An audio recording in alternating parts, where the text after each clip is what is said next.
and action. Yeah, I hadn't realised, Tony, how interesting the Millennium Reserve was until wandering around here and looking at your fantastic map and looking at the way the Masterton Fault runs through the reserve, crosses the Waingawa River, runs through Solway Showgrounds and Solway College, yeah. and then does this little jump at the reserve and then carries on. So goes down Michael Street and carries along through central Masterton. And this jump is really significant when you relate it to this boggy area that is the reserve, because this is a classic fault step over. Yeah. And so what it means in terms of the tectonics of the area is if we draw a diagram of that, so we've got the fault coming along and then it's stepping over and carrying on like that. And so in the context of the Hikurangi subduction zone, which is out to the east and pushing the land this direction 4 centimetres per year, massive force, so it's pushing, it's fault, that pressure is pushing this side of the fault that way, right?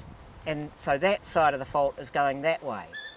And the same over here, this fault is being pushed this way and that way. And so what we've got in Millennium Reserve is two forces going away from each other. So this is what we call a pull apart within a fault step over. And so that's the Millennium Reserve.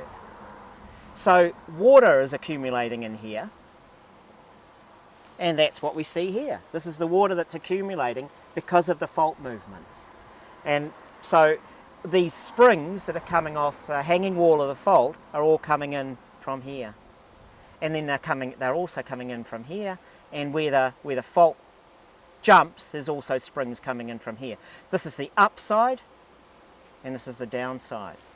And so this is quite a significant feature of an active fault. Yeah. And it's great that the council have recognised that, and so there's not a lot of building around here. But I'm not sure how, to the extent that they've taken into account the likely extensions of the step over and the likely forces that would be at play. So this could be extending this way, the step over, and so there could be subsidence all the way back to the showgrounds. And and that's why we've got these streams coming from this area. I'm right, aren't I, that most of these streams along here are coming from the scarp of the fault? Yeah, that's the way I understand it. Yep. Yeah. I do. Yeah. It's not only the Kurapuni stream, which is starting there and heading off down here later to join the Rumahanga, but also the Waiwaka stream has got just there. It's got lots of springs, including one in Wairarapa College. Yeah. So they're all coming off this hanging wall of the of the fault. Yes, they are. Yeah. And then, of course, the Solway stream and Fleet Street streams, they're starting, well, a lot of water's appearing. Yeah. All around where this new subdivision is around William Donald Drive. Yeah, it's still behind the Copthorne Hotel. Yeah, yeah. So we've got to remember that Masterton Fault is an active fault. Yep. We don't know when it moved last, but we know that it moved twice in the last 10,000 years. Yep. Current thinking is it has a recurrence interval of 2,000 years, yep. but we don't know when it's going to move again. And so this whole area is we need to be cautious about in terms of development because it's an active fault. And the other thing we talked about before, which this is just me speculating wildly, is that this fault terminates here and jumps and goes down this way. But there's another extension of a fault up here, and if you join these up, that's a line that goes in the same trend. Up and down. This is a blind fault well, it's a possible fault, and it goes again through a large part of the well-developed part of Masterton. So this whole area is an area that's active tectonically, and we need to be aware of it. I think it's what Masterton has that probably very few other towns in New Zealand have is we've got a fault line going right through the CBD, and secondly we've got this groundwater flow underneath that's being pushed to the surface by the fault, causing the springs, and they are features that make Masterton different. And the fact also is that where we are at the moment is very accessible to the public, and you can see public reserve. This is the Solway Reserve. That's a QE2 trust area, and that is the another reserve down there at the end of William Donald Drive. The public can go there, see the streams, and see the action of the fault line. Yeah, yeah. And the fault goes through Solway College and Solway School. Do you know the extent to which the college and the school are aware that they sit on the Masterton Fault? I'm not sure about Solway School, but Solway College are very, very much aware of it. There are many of the schools in Masterton, the secondary schools have almost all got a stream going through. Wairarapa College, St Patrick's School. Yes. They're all on the fault line. They are. Yeah. They are. And Lakeview. yeah, Yeah. correct. Okay. That's probably enough. Is there anything else you wanted to say? I know you've told me before, Tony, that we're sitting on top of a load of gravel. Yes. Oh, Is yeah. there anything you'd like to say about? Yeah, so well, we could say... Can I perhaps put it as a question? Yeah, absolutely. That about the gravel that we're sitting, well, the Wahine. the Wahine surface. Yeah. So I'm going to do that. Yeah. Okay, Chris. Well, that sort of brings me to what's going on under the ground here, over the whole town, and how it is that the water comes to be coming through all these streams, about 17 of the small streams apart from the 3 big rivers. Can you tell me a little bit about what is under the ground here and when it was formed? Yeah, sure. So the interesting thing about this area is that the Waingawa River over here, not so long ago, connected to the Waipoua River, and so there's still sediments between sort of Fern Ridge and over here to the golf course, which record the flow of the Waingawa in the last 10,000 years. So there's probably still groundwater running through that flow that kind of is the cause of all these streams. Yeah. That there's sheets of water accumulating along this flow south of the ancient path of the Waingawa. Yeah. And so what's caused the gravel that's underneath? the gravel, so all through the Wairarapa Valley, we're living on a glacial landscape. So all of those gravels formed around 20,000 years ago, or the majority of them, in a time when the planet was in an ice age. And so there was very little vegetation on the Tararuas, and so there was a lot of erosion and formed the flat. Similar kind of spiel. Yeah. Yeah, go for it. Yeah, so the Masterton Fault runs from the Waingawa River through Solway School, through Solway Reserve, through Solway College, and then hits the Millennium Reserve, and then jumps down Michael Street and carries on along, crosses Cornwall Street and goes through the centre of town to to Henley Lake. And that step over is really important, and we think why there's a depression where the Millennium Reserve is, and probably why this depression extends all the way through to the Solway Reserve. Yeah. We've got the Masterton Fault coming along like this, and then it jumps and carries on like this.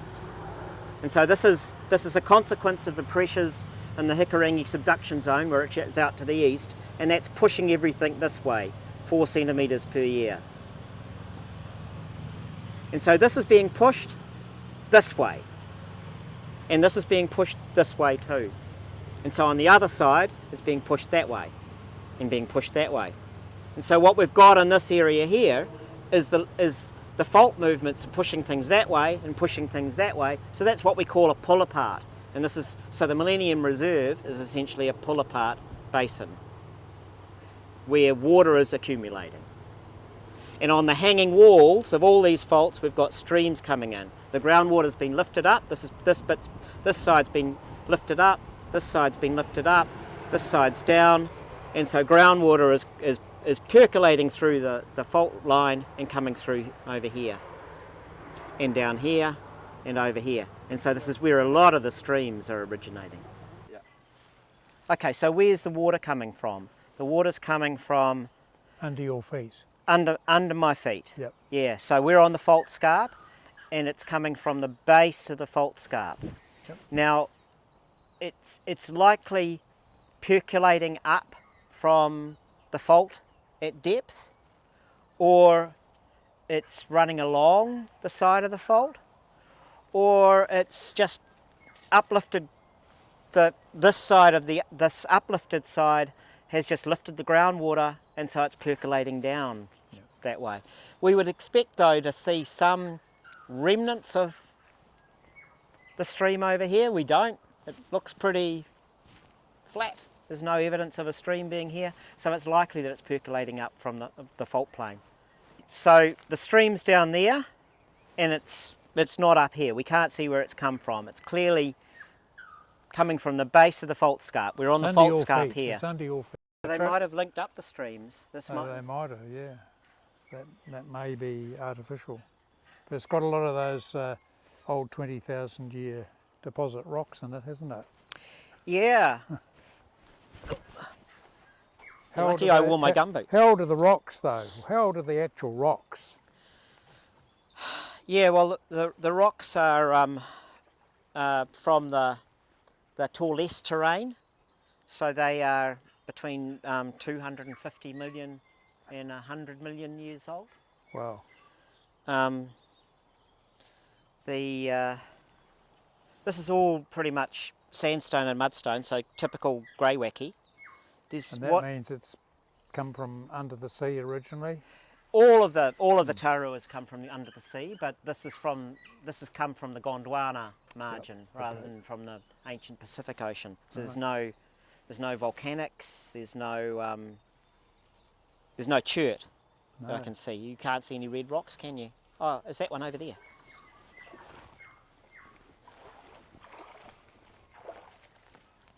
No, it's just slightly stained. Oh, hang on, no, it is red rock. It's chert, is it? Chert, yeah. Oh, that's good. That's interesting, isn't it? Yeah. That's from the Wainawa River.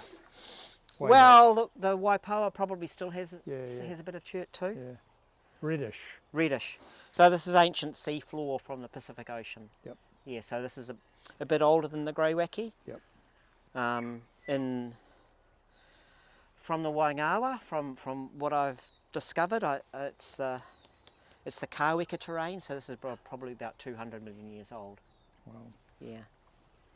Okay, so I went the other day up William Donald Drive and saw that we have the same pattern of a number of streams coming off the fault and running through that area. Yeah. So this whole area along here, essentially from the river all the way through, has streams running off the footwall of the fault. Yeah.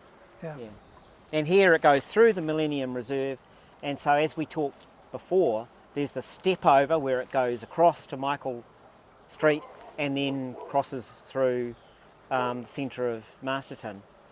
And so where the step over and the pull apart from the extension I talked about before starts in relation to this part of town is still open to debate, I think.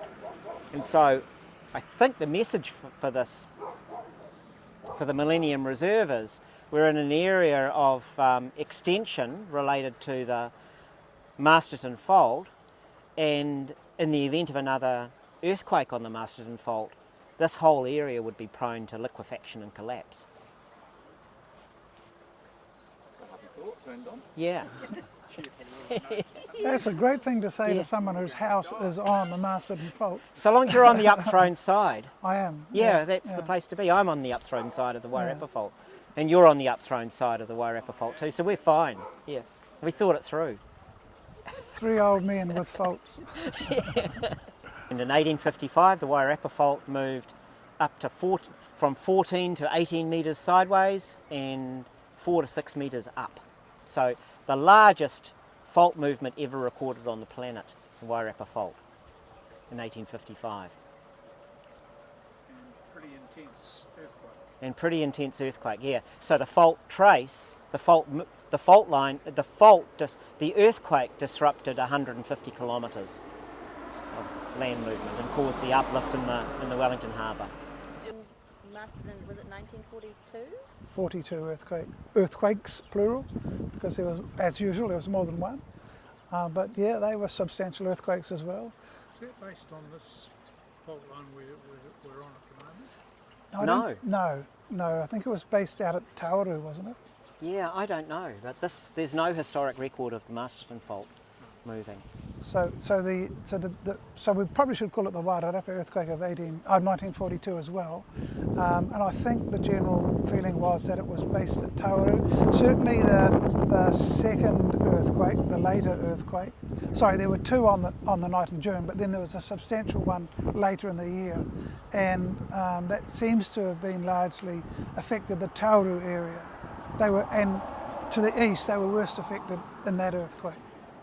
There's a lovely photograph of Ben Irons's V8, big old V8, with a rock on the road, and the rock is as big as his car. So just as well it didn't happen while he was driving past. So the fault line that comes here, wasn't there an earthquake that destroyed the post office back in the 40s? That was the 42. Yeah. The 1942 earthquake badly damaged the Masterton post office, and the tower was removed after the earthquake. In fact, the towers were removed from most post offices in the lower half of the North Island because they realised that they were dangerous structures. But is that this fault line? No. Is it a different one? Different fault line. Right, so as you're saying, this has not caused any earthquakes? And historic, no historic record. But GNS did some trenching near the Waiawa River a few years ago and found 2 records of movement on the Masterton Fault. And so that's when they came up with the estimate of recurrence for the Masterton Fault of 1 of every 1,000 years. Recently they've revised that down to every 2,000 to 3,500 years. Yeah. I'll sleep a little easier tonight. But there's no historic record of it moving, which is so it could have, reason to be cautious. Yeah, exactly. Yeah. So it could have been 2,500 years ago. That's right. That's right.